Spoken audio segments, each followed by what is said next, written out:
Hey everybody, I have a video here for you today. We're going to stick with ancient America, and this is truly lost history. Now I have mentioned some of these mounds.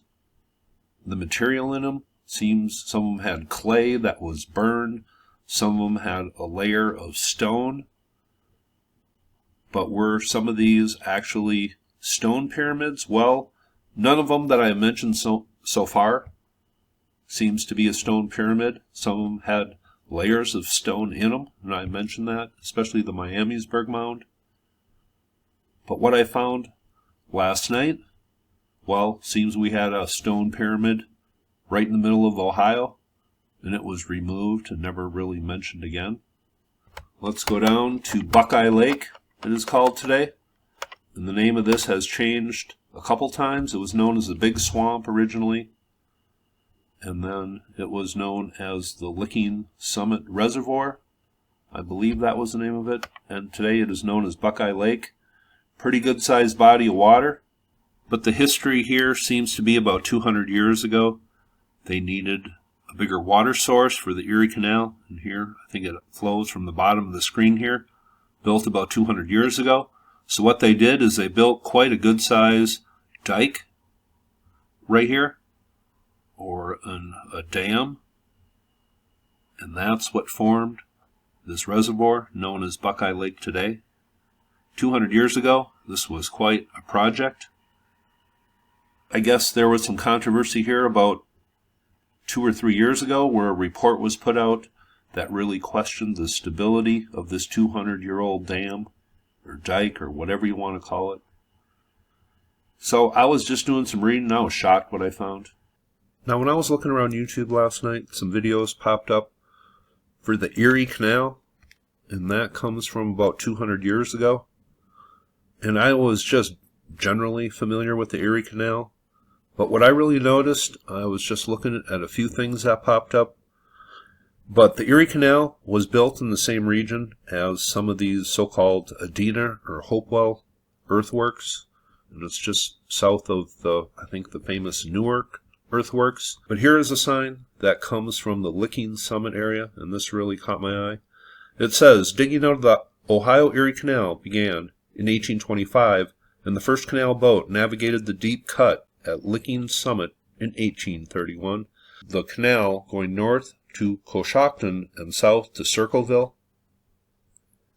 So they were building this canal in this area of the earthworks before a lot of the research on the earthworks was done, so I just thought I'd look into this Erie Canal.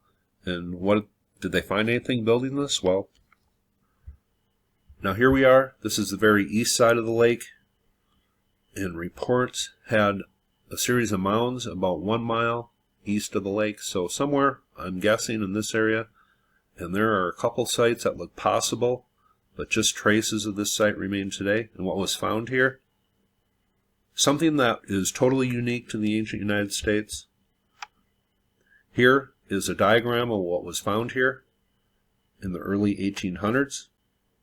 This was done in, looks like 1838, and this was done by a Charles Whittlesey, and he is the same guy that kind of poo-pooed the Grave Creek stone or tablet that was found. Well, here he kind of rewrites ancient U.S. history by diagramming a pyramid that went 57 feet high. And people say, well, only 57 feet high. Well, that's pretty high, and that's pretty tall. But reports had this about 57 feet tall. And that's a pretty good sized pyramid. And if it has a base that big, well, that contained a heck of a lot of stone. And this is really the only stone pyramid report we have that was actually documented as a stone pyramid, not an earthen mound. And this was totally removed. And what they used the stones for building that dam or dike 200 years ago. That's where this pyramid is today, holding back water of that reservoir of Buckeye Lake.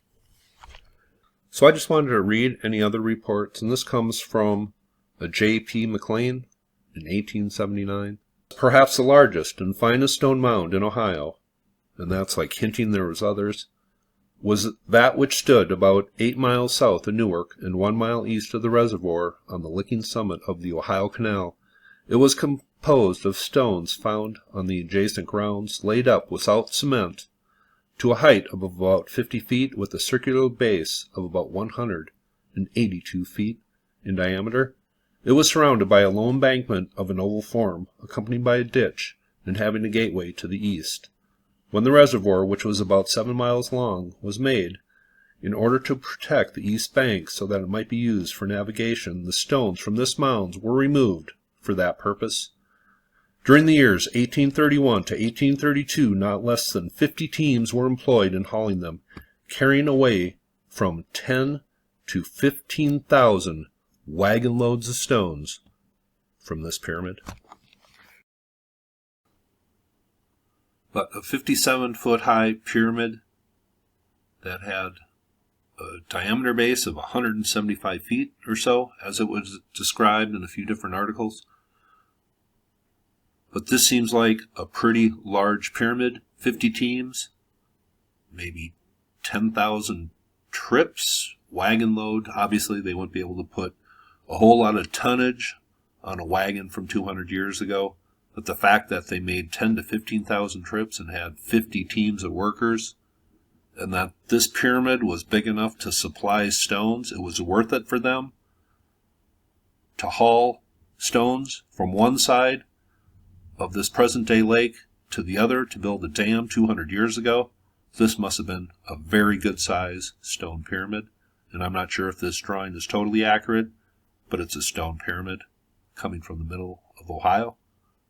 This event marked the beginning of the canal's construction that would take 7 years to complete, connecting Lake Erie with the Ohio River at Portsmouth.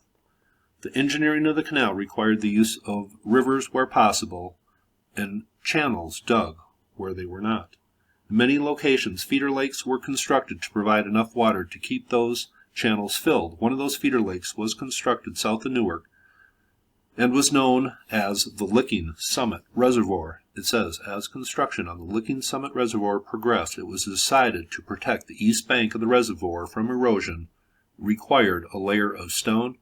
From 1831 to 1832, up to 75 wagon teams were assembled to move the stone from the giant stone mound to the east bank. It was estimated that between 10 and 15,000 wagon loads of stone were carried away from the mound. It was a massive structure of some great importance. As they were removing the stones, it was discovered that the stones were covering 16 smaller mounds of earth around the outer circumference of the mound. Once the stones were removed, the exposed mounds were left alone until 1850, when some local farmers dug into one of the mounds and uncovered a burial site and a number of artifacts. The burial site was covered with some remarkably preserved logs laid side by side, creating a wood slab. One of the farmers noted that the cut marks on the trees as being accomplished by someone with extremely sharp tools, and not stone axes, as was believed. Some of the wooden slabs was forwarded to the university. In 2015, a local archaeologist, Bradley Lepper, acquired a small sliver of wood for carbon dating. The results of this testing indicated the tree was cut down around 130 AD, so that gives you a possible date when these mounds were built, about 2,000 years ago. But here, Touring, Ohio, has a story on the stone mound. I'm just wondering if any of you in Ohio are familiar with the stone pyramid. Now this drawing of Charles Whittlesey, and he's the one who discredited the Grave Creek tablet. Well, this is how he diagrammed the mound, but other people say that this mound was built of uniform blocks of 40 to 60 pounds apiece, and it took 10 to 15,000 wagon loads to carry away this pyramid. I'm questioning what the accuracy is of Mr. Whittlesey's drawing here. But I have mentioned the possibility that some of these may have had a stone facing at some point in their history. But here we seem to have a stone pyramid that was made pretty much entirely of stone. Now, I was reading a book by a Barbara Mann, and she calls this the Flint Ridge Stone Mound. And she said there was also another stone pyramid near Jasper, Ohio, that was made with 150-pound blocks that was dismantled in 1902. And I guess that's just something I'll have to look into, because you really have to look into each of these stories individually to see if there's any truth to them. This was documented by multiple sources, and this stone mound was certainly there on the east side of a current lake called Buckeye Lake. These stones were used to make a dam 200 years ago that in the meantime has been improved. Now, I have had some questions. Where does the name Hopewell come from? I mentioned in a previous video the name Adena came from a plantation. That was the name of the plantation of Ohio governor. So we really don't know who these people were. The name Hopewell, where does that come from? Comes from the name of the researcher who noticed similarities in the artifacts of these mounds. His name was Hopewell, so this culture just got the name Hopewell. We have no clue who the hell these people were, where they came from, where they originated, and the history of the United States is seriously inadequate, flawed, and incomplete, probably for a reason. Now here is a website, I will leave the link below, but this just has the citizens discussing the Buckeye Lake Dam situation.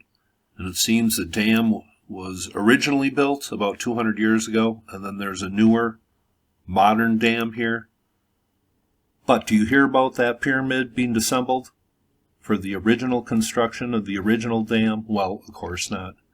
Do you hear about that pyramid being mentioned anywhere except these reports from the 1800s? Well, no.